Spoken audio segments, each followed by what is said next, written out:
Of course they are, Jeff. I mean, that's what markets do. They get ahead of themselves and then they think about it and they reel it back in a little bit. Let's think about the worker at the pizza shop around the corner that we all used to like, and now that pizza shop is closed. All right.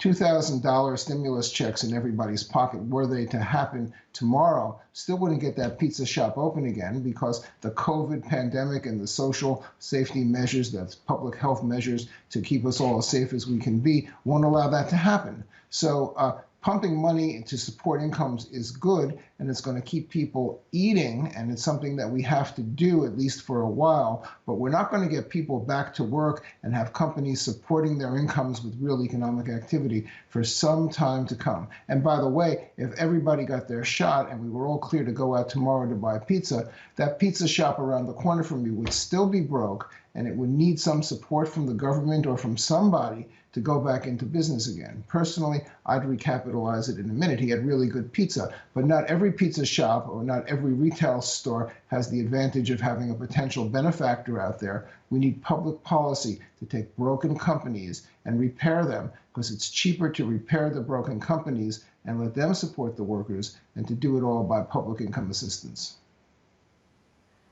Carl, what we've seen on the markets this week in response to the Democratic sweep has been a move in the US 10-year Treasury yield trying to settle into a new range above 1%. What does this mean in terms of how the market is thinking about inflation? Because I know in some of your research you point out it's not the fiscal spending, the stimulus from the government that is going to be potentially inflationary. You've been looking at the oil price impact.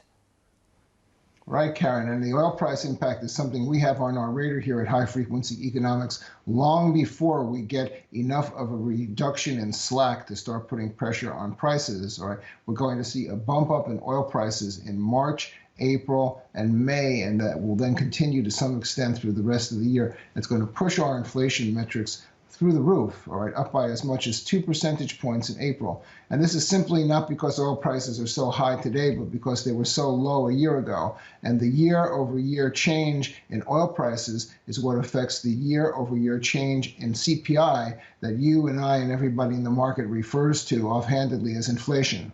Now, it's not inflation, all right, because it's only the change of one price in the basket, but people are going to see headline CPI rising to 2 percentage points more than core CPI in April as oil prices move to double their average price of a year ago. And that's going to be confusing for a lot of people. We could get an inflation scare in the spring. It won't affect the central bankers. They can look through this noise and these distortions, but the markets may be a little bit more reactive to it.